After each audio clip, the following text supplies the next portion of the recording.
Mario is in Milan. Mario asked myself and Mark, how did he recommend? We've had this question a few times, but he's asked about recommending how long his CV should be, and should he list his interests in his CV?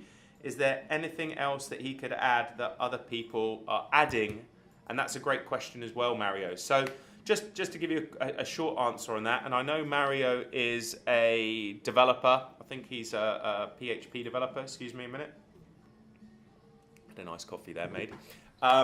He's a PHP developer over in Italy. Mario, I think the answer is I think you need to keep your CV as concise as possible. And when I say concise, maximum 2 to 3 pages. Now, there's some software out there, we talked about it a couple of weeks ago, where you can use, if you're using Microsoft 365, you can get the free LinkedIn resume maker, CV maker, so you should check that out. We can add a link in there as well. There's also software out there that makes very nice, pretty looking one-page CVs as well now, and again, we can put the link on there. I think a company called Novo are doing that, Novo Resume over in Denmark, and there's other companies out there as well, so you should check that out and we can send you a link.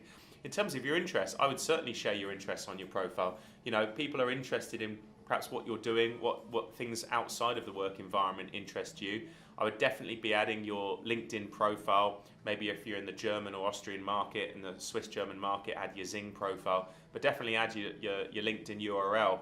A lot of companies and a lot of people are looking across both your CV and digital, and they're actually saying, do those things match? Is there discrepancies in there?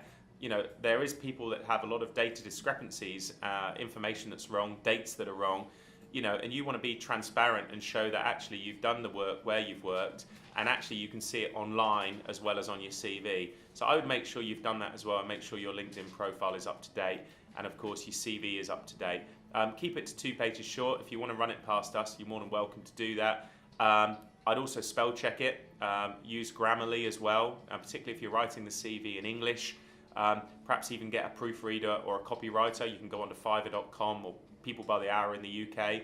You can find people who can do that for you, or even just get a friend of yours or people you know, or English people you know, or even Italians that you know who good written English, and just to cross-reference that for you as well. And then talk about one of the things that we talked about last week with a candidate is talking about your return on investment. And what I mean by that, in terms of your ROI, what did the company benefit from you in the work that you've done? So start thinking about in terms of, you know, what value did you deliver to the organization, so they can see actually this, you know, what value you've delivered, the time that you saved them in terms of developing maybe an app that you're working on, or the revenue that you generated from developing something, or working within time and budgets, etc., etc. So I hope that helps you, Mario.